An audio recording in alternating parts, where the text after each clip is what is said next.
Welcome along, everybody. It's Premier League predictions round 10 with Mikey. And my God, it's getting tight in the competition between me and Mr. Pentti-Smith because it was a 6-3 win for me. Okay, it's a bit like winning via an own goal in the last minute. Neither of us covered ourselves in glory. I got Chelsea 2, Newcastle 1, Bob on, which now means Mikey, you're up by one in the weekly competition. You're up 5-4. But listen to this. In the aggregate, 66-65. Welcome. Yeah, incredible, isn't it? I think that last international break came at the wrong time for me, Ben. That's the cliche that I'll roll out for myself, like I do for some teams when I'm doing these Premier League predictions. But yeah, congratulations, Ben. A pretty convincing win. Going for Newcastle to win at Chelsea was pretty I did rogue raise from my me, wasn't eyebrows, it? didn't I? Yeah, I just sometimes weird things happen, but alas, Chelsea decent home win for them. You got to go rogue sometimes. But hey, if you want to go rogue, you can play along in the comments. Make sure you copy and paste all the predictions. We'll stick them down there in the description. You know the deal. Give yourself 1 point for a correct outcome, 3 points for a correct score, and go rogue like Mikey. Play for some bonus points. We haven't had one for weeks, Mikey. You get 4 points if your prediction has 5 or more goals. Let's start us off, Mikey, in traditional fashion with you up first. Newcastle versus Arsenal. Yeah, absolute cracker of an opening game of the weekend, but not a fixture that either of these sides would have wanted, is it? Newcastle now winless in their last 5. They haven't gone 6 games without a win in a couple of years. I think they've only done that once under Eddie Howe. Is it the curse of the England link? I remember when Harry Redknapp was his stock was really high at Tottenham and England came looking. I think it might have been when Capello left, and then Tottenham's form just completely fell apart, even though he didn't even interview for the job, apparently. And I worry for Newcastle that the same thing's happening here with Eddie Howe. But I don't know why, because obviously he was always going to stick around at Newcastle this time. Arsenal a bit depleted, to say the least, but Centre backs now, Mikey, yeah? yeah, but at least Saka was fit and seems to still be fit. So they gave it a really good go against Liverpool, and on another day could have won that game. A couple of youngsters came on as well. I guess somebody who we haven't really heard of needs to really step up in the next few weeks for Arsenal. Otherwise, it's going to be difficult for them. However, I am going for the Arsenal win, probably because I was a bit silly going for Newcastle to win at Chelsea. But Arsenal are just in slightly better form than Newcastle at the moment. So I'm going to go for the 2-1 away win here. Yeah, that's a scribble for me because you would think Newcastle are going to score, being Arsenal are so depleted at the back, but I still make Arsenal favourites. You've taken the 2-1. I'll take the 3-1 then, Mikey. If that comes in, don't give me any credit because I wanted the 2-1, but you'd already taken it. So there you go. It is Bournemouth versus Manchester City. I don't know what to make, Mikey, of Man City beating Southampton 1-0. They scored early, won the game. You just wonder with these elite clubs when they play the promoted teams at home, it's just doesn't matter. It's just win, just get it ticked off, get it done. I wonder if there is a bit of that. We've both been quite high on Bournemouth, Mikey, but I can't have them getting anything on against Manchester City, who are now top and clear, aren't they? Let's go. I normally back Bournemouth to score. I'm not going to. Bournemouth 0, Man City 2. Okay. I swear when we were in the green room, Ben, you said you were going to do something interesting with Bournemouth, but here we I'm a are. liar. Yeah. I do feel that Manchester City are massively overdue a shock result, and I can't quite bring myself to go for a Bournemouth win here. So I'm going to go in the middle. I'm going to go for Bournemouth 1, Manchester City 1. Bournemouth have been tough opposition for everyone this season. Even the result at Liverpool, I think they lost 3-0 at Liverpool. It might have been 3-1, but they gave them a really tough game. City have coped well with their injury crisis. Mateus Nunes has stepped up and Phil Foden's starting to look himself again. But yeah, I think this is a difficult game for Man City, and I could see Bournemouth getting a point. Interesting. And yeah, the mind games do begin in the green room before we start recording. Mikey, Ipswich. let's not dwell on Ipswich, but Ipswich versus Leicester.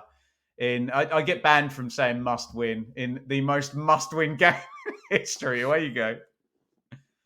Yeah, quite a surreal weekend for me, Ben. I spent my Saturday with a viewer of ours, Max, who sorted me out with a ticket at Brentford, where I saw us come out second best in a crazy 4-3 game, and then the following day I was learning about breastfeeding at an NCT class. But that's neither here nor there, is it?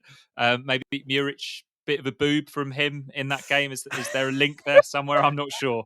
But Ipswich definitely have Oh some dear. firepower in up front, don't they, Ben? And George Hurst came back in. Liam Delap was left on the bench, which raised a few eyebrows, but it works because Hurst scored and assisted from the start, and Delap came off the bench and was just absolutely ridiculous. But yeah, how does that translate into this game?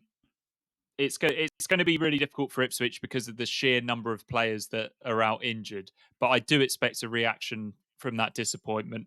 Leicester really dropped off in the second half against Nottingham Forest on Friday night as well. Looked nervy at the back against a powerful striker, and Ipswich have two of those. So fingers crossed, Ipswich get this one done. I've prattled on for too long here, haven't I? Ipswich 2, Leicester 1. I don't even want to give any logic to my prediction. I just want Ipswich to win. I think they can do it. I think Leicester had gone the back-to-back wins, hadn't they? Really poor performance against Forest in what Sky Sports described many times as an East Midlands derby. How about that? So I will take. It's a derby. Not doesn't Nobody said it's the derby, did they? They didn't say it was Oh, it the doesn't matter Midlands what derby. anyone It says is on the a internet. derby. Don't let the truth get in the way of a good trolley comment, hey? I'm going to go 1-0 Ipswich. And I'm going to say absolutely no more and move on to Liverpool versus Brighton. This feels like both teams to score and a home win and a lot of goals. So I'm going to try and eke a bonus point out of this, Mikey. And I'm going to, shall I call one of your 4-1s? No. Let's go even more rogue. 4-2. Liverpool 4, Brighton 2. And I think maybe Brighton will lead at some point during the game as well. 4-2. Yeah, could see that. Could definitely see that happening. If you could go to a game as a neutral this weekend, Ben, it'd possibly be that one, wouldn't it? Liverpool probably happy with a point at Arsenal. Show that they've definitely got the stomach for the fight this season, as well as loads of ridiculous quality in attack. Interesting to see how Brighton recovered from that capitulation against Wolves, but Evan Ferguson back on the score sheet. I was supposed to give the score prediction at the start of this, wasn't I? I'm going for Liverpool 3, Brighton 1. Well, you can give the score prediction at the end of this one because it's Nottingham Forest.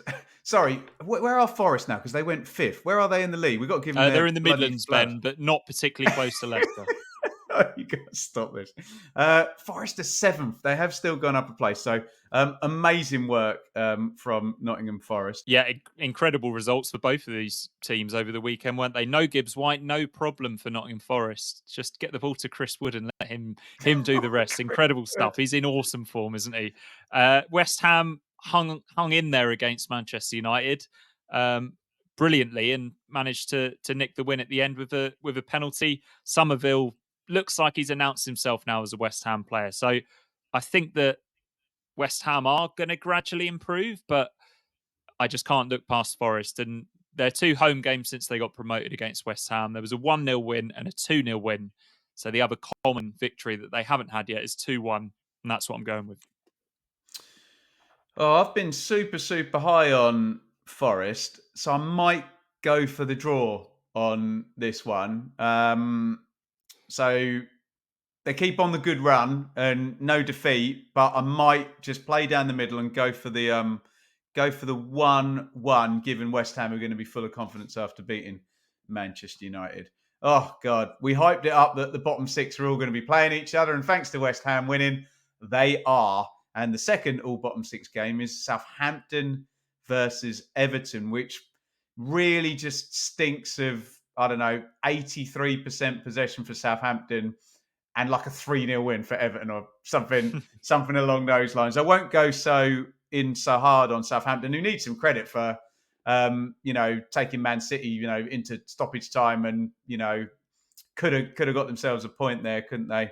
But I'm sorry, Russ.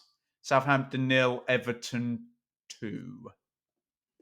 Okay, yeah, I can't look past an Everton win either. Probably because I saw Everton hold Ipswich at arm's length a couple of weeks ago.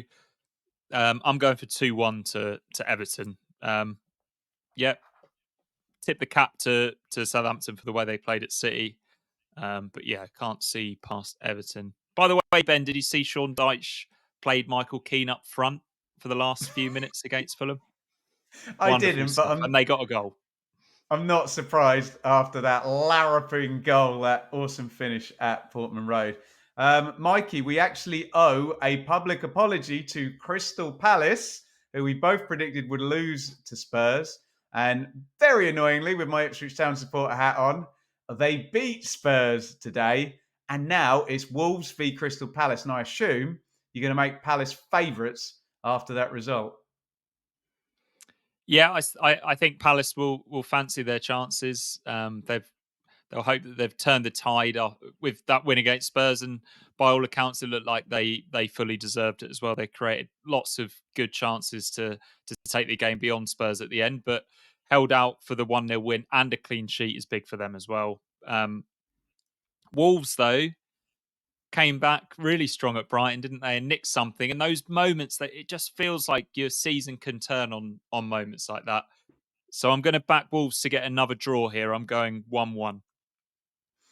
Okay, I'll take Palace then, to get themselves out of this detritus at the bottom of teams without wins. We saw Leicester go back to back wins. The Wolves fans already think I'm against them, so I'll double, triple, quintuple, whatever down, and back against Wolves yet again. I'm sorry, Wolves fans. Great club. Let's go. Let's go Wolves 0, Palace 1. Let's go for the same deal there. Um, this game should be really good. You're talking about Liverpool Brighton for the neutrals, but Spurs Villa could be really, really good. I just think the way Spurs are at the moment, I'm going to go for the away win for Villa. I think they'll just be too savvy, too streetwise. Don't think there's Champions League. I think it's EFL Cup this midweek. So Villa should be rested, ready to go. I'll go both teams to score, and I'll take the 2-1. Spurs 1, Villa 2. Yeah, and obviously the Carabao Cup is quite important to Spurs this year, as Ange Well, they've Postecoglou's got pretty Man much City, promised. right? Yeah, so they're not going to be as well rested. But I had a feeling you were going to go for Villa, so I'm going for Spurs. I'm just going for a 2-1 win. It's like the Newcastle Chelsea one. I'm not really sure why I'm doing it, but I am. So yeah, I'm going for Spurs to win 2-1. Man United, Chelsea. Yeah, another blow for Eric Ten Hag at West Ham, wasn't it? Unlucky with that penalty at the end, and that's what he'll focus on, at least in front of the media. But this just happens too much for Manchester United. One step forward, another step back, over and over. Chelsea, can't believe, watching back, I can't believe that. I've said it a few times already. I can't believe I went against them. Cole Palmer, just absolutely outrageous at the moment. That pass, You're a 3 wizard, assists for Cole. the, yeah, for that, yeah, for that Jackson goal was just something, wasn't it? And then even when he doesn't strike the ball perfectly, he still finds the back of the net like he did for the winning goal. I'm backing him to have an impact in this game as well. I'm going Manchester United 1, Chelsea 2. I'm going to stick the boot in and go Man United 0, Chelsea 3. I think this could be one of those. Feels like we've seen loads of these type of games where, I don't know, you see Gary Neville on the TV, looking like he's seen a ghost afterwards, ranting on about how terrible this is. Feels like that's been played out many, many, many times. For those of us that grew up in the 90s watching football, that was Liverpool then, where all the pundits were ex-Liverpool players and they were kind of coming down off a really great kind of era of winning. But yeah, you with Palmer, and you mentioned Jackson a few weeks ago, Mikey. You were kind of ahead of the curve on that. He really looks like he's turned around from the hapless guy who missed all the chances to being a decent Premier League striker now. And yeah, it's just quite good fun, Chelsea. And I actually quite like them. So Man United 0, Chelsea 3. which rounds us out to a West London derby. Is this Monday Night Football, Mikey, Fulham, Brentford? It might well be. I I should think it might. probably know that, shouldn't I? No. It's all Yeah. good. I Well, think it. whatever it is, Ben, it's a derby. Um, it's not It's the a derby derby. which I've been to, before. In fact, was it last season? I went to. I can't remember. I can barely even remember what the score was. I think it was like 3-2 to Brentford. So we had fireworks in that, and Brentford, unfortunately, we both know love goal heavy home games, and I'm referring to the game against Wolves they had where they won 5-3 rather than the 4-3. So do you know what? 3-2 might actually not be a bad shout. And I've only played for one bonus point today, so that's exactly what I'm going to do. Although I went to this game at the G-Tech, didn't I? And this is at Craven Cottage. No, I've convinced myself anyway. Let's go. Oh, go on then. We'll go for the home side. There's no logic in that whatsoever. Fulham 3, Brentford 2. I don't know how I've got there, but I've got there. Yeah. And what have I gone for? Fulham 3, Brentford 2. So how do I rethink this one? Flip it. Yeah, no, I'm not going to flip it, Ben. I'm going to go for Fulham 4, Brentford 3. Just so they can get a taste of their own medicine there. Um, Oh, Fulham dearie was me. so good at times against Everton as well, Ben. But just couldn't hold out. And Brentford just so much firepower, especially when they've got Burmo and Visser on the pitch, and they're leaking goals. So yeah, I'm going with a ridiculous 4-3.